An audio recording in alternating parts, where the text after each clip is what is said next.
Bem-vindos ao nosso vídeo de hoje. Nós trazemos para vocês 3 contos de terror que vão te deixar arrepiado.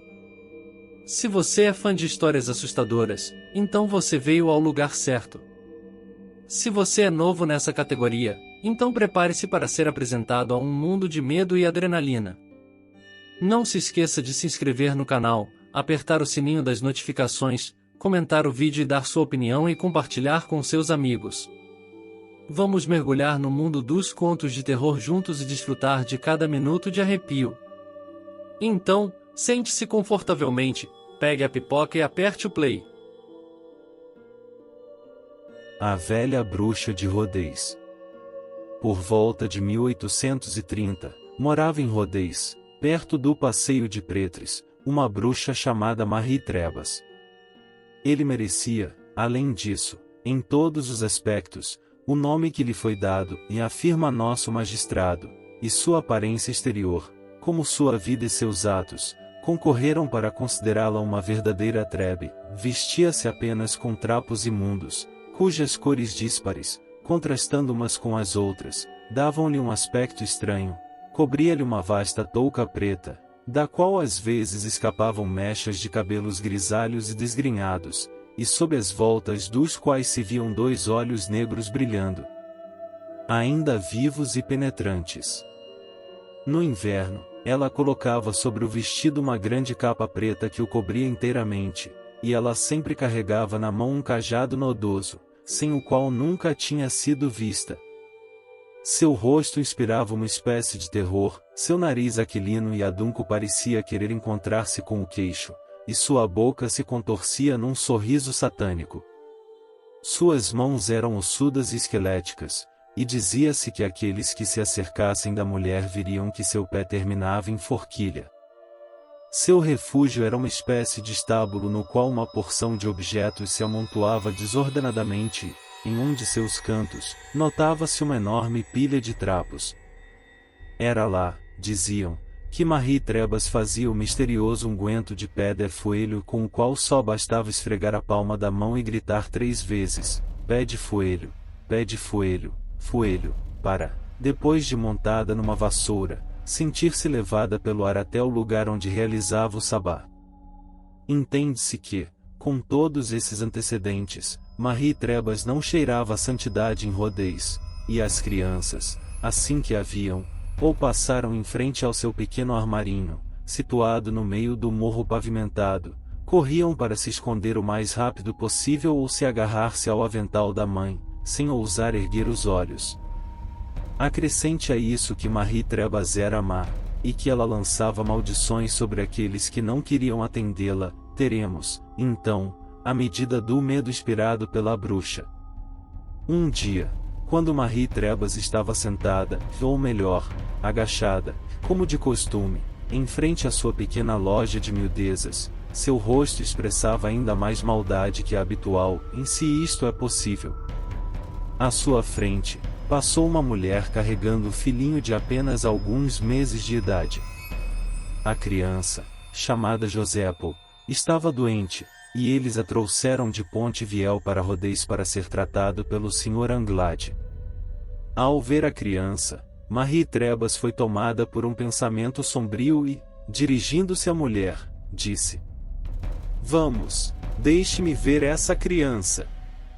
Bruxa má do diabo, e respondeu a mulher: "Cuide do sabá e do que lhe diz respeito. Deixe-me em paz." "Tome cuidado", e redarguiu Marie Trebas. "Se não me mostra a criança, um infortúnio recairá sobre ela." "Cale a boca. Você me aborrece." Então, um lampejo de maldade perpassou os olhos da bruxa, e ouviram-na murmurar palavras estranhas e confusas entre os dentes. Quando digo por entre os dentes, eu me engano, relata o magistrado, contando-nos esta história, porque ela só tinha o canino esquerdo que, descendo pelo lábio inferior, mais parecia uma presa de elefante. As palavras ditas pela velha mulher eram um feitiço lançado sobre a criança. De fato, quando o pequeno voltou a Ponte-Viel, sucumbiu a uma doença estranha e desconhecida, que nunca lhe proporcionou um minuto, sequer, de descanso. Ele gritava, não queria mamar no seio materno e todos os remédios experimentados foram inúteis. Foi então que se lembraram do feitiço lançado pela velha bruxa. Era preciso encontrar os meios de acabar com aquele fado. Para isto, depois de consultarem os habitantes mais antigos de Ponte Viel, as mulheres se reuniram numa sala. Fechadas as portas, tiraram o fígado de uma lebre recém-abatida e trouxeram um punhado de pregos comprado no dia anterior em Rodez. Colocou-se a víscera numa panela e nela deitou-se, 3 vezes, vinagre. Assim cozido, o fígado foi posto num prato sobre a mesa e, nele, enfiaram-se os pregos, um a um. No entanto, sabe-se que, ao realizarem-se todas essas cerimônias, o bruxo ou a bruxa, que lançou o feitiço, sente dor nas nádegas, como se os pregos tivessem sido mergulhados naquela parte corpo. A dor faz com que o bruxo ou a bruxa se apresente. Então, quem fez o feitiço é obrigado a desfazê-lo. Foi o que aconteceu, pois, mal 3 ou 4 pregos foram enfiados no fígado, ouviram-se passos no caminho, juntamente com alguns murmúrios confusos. Era Marie Trebas que vinha a toda pressa, com as mãos nos quartos, e dizendo: não era preciso me ferir tanto. É muito doloroso para mim.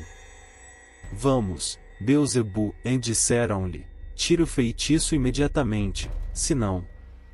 Não se preocupem tanto, e vocês já me feriram. Vamos, apresse-se. Sim, mas... Vendo que ela não queria se decidir, enfiaram outro prego no fígado. A velha deu um grito de dor, rapidamente colocou as mãos nas nádegas, e depois de retirar o feitiço, saiu rapidamente. A criança ficou curada. Quando Marie Trebas morreu, uma grande fogueira foi feita com todas as suas roupas, e as pessoas tiveram o cuidado de não tocar o cadáver, por medo de serem enfeitiçados. Quando estava morrendo, a velha tinha uma sobrinha ao seu lado, e, atormentada pelo sofrimento, implorou que ela viesse e lhe tocasse a mão. Venha, disse a bruxa à sobrinha, venha e me dê sua mão. Não me negue esse prazer. Será a última coisa que fará por mim. Não, não, disse a sobrinha. Eu sei que, quando uma bruxa morre, tem que passar a feitiçaria a alguém. Você quer passá-la para mim? Oh, venha, venha, pois sinto muita dor. Não. Mas você tem uma vassoura, toque nela, então. E jogou uma vassoura para a velha, que a tocou. A vassoura, enfeitiçada, voou aqui e ali pela sala, dando 1000 saltos e cambalhotas e acabou voando pela chaminé. Então Marie Trebas morreu.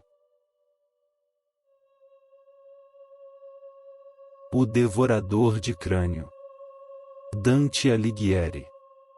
Vimos, no inferno, 2 espíritos congelados. Um deles mantinha a cabeça sobre a do outro. Com faminta ferocidade, cravava-lhe os dentes na nuca e roía ferozmente o crânio de seu inimigo. Oh, tu que demonstras, por meio de tão brutal comportamento, o ódio que tens àquele que estás a devorar, diz-me, o que te induz a tal barbárie? Perguntei. Se assim heides por justiça, eu, em sabendo quem és tu e qual é o crime de teu inimigo, te vingarei no mundo, antes que a minha língua se imobilize para sempre. Aquele pecador afastou de sua boca aquele terrível alimento e limpou os lábios nos cabelos da cabeça que roía. Depois, começou a falar-me assim. Queres tu que eu reviva a dor atroz, que oprime o meu peito, só em pensar no sucedido? Mas, se minhas palavras devem ser um germe de infâmia para o traidor a quem devoro, tu me verás chorar e falar ao mesmo tempo. Não sei quem tu és, nem de que meios te valeste para chegar ao inferno, mas, ouvindo-te, pareceu-me que és de Florentino. Hás de saber que eu fui o conde Ugolino e este, a quem devoro, é o arcebispo Ruggieri.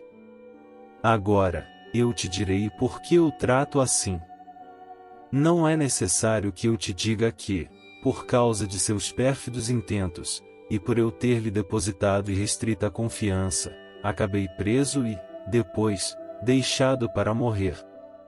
Eu te contarei o que não pudeste saber, a morte cruel que me foi imposta. Então, compreenderás o quão eu me sinto ofendido. Um pequeno buraco aberto na torre, que, para minha desgraça, é hoje chamada de Torre da Fome, e na qual outros ainda serão trancafiados, já havia me permitido vislumbre de muitas luas, quando tive o pesadelo que me desvelou o futuro.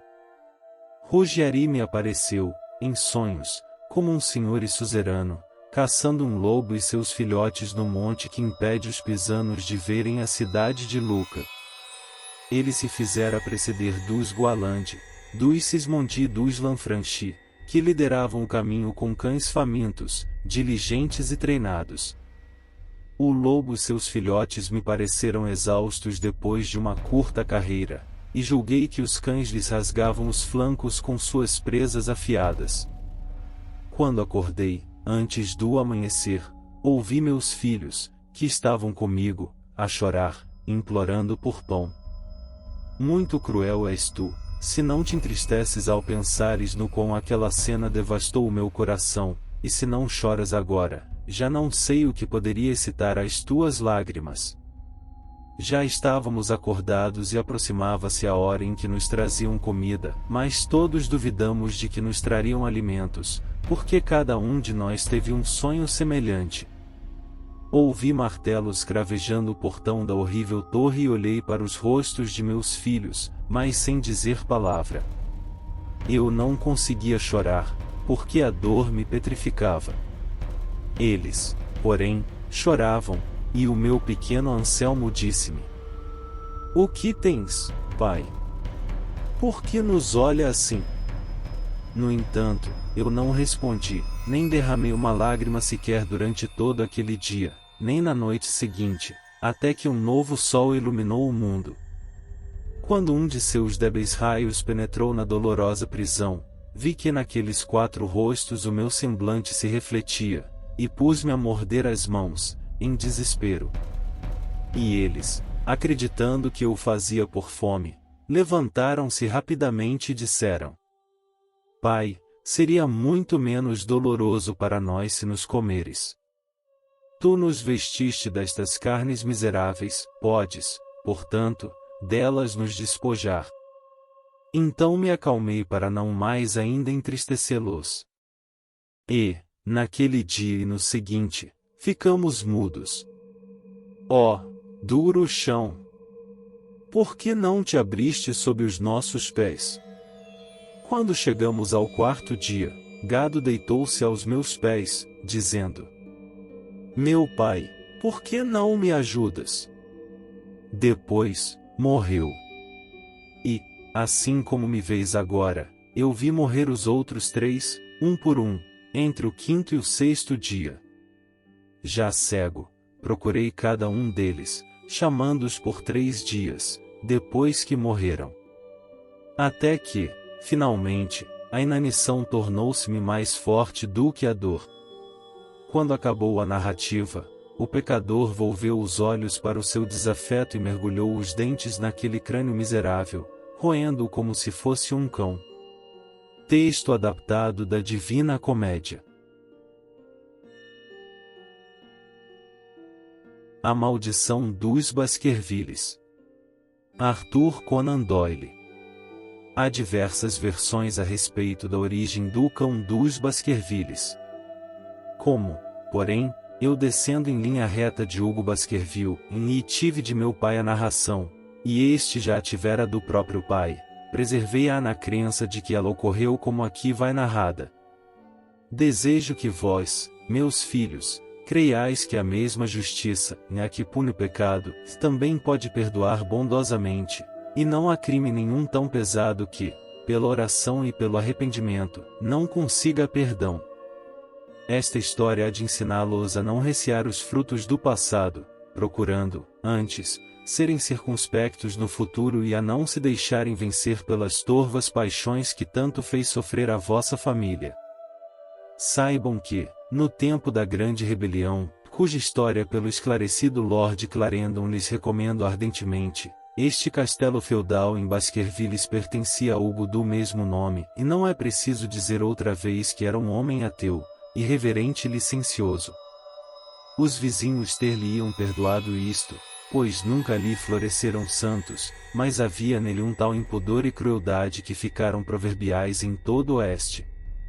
Aconteceu que este Hugo veio a amar, se tão sombria paixão pode ser chamada por tão formoso nome, a filha de um lavrador que tinha propriedades perto dos domínios dos Baskervilles. Mas a jovem, que era discreta e bem reputada, evitava-o sempre, porque tinha medo da sua fama.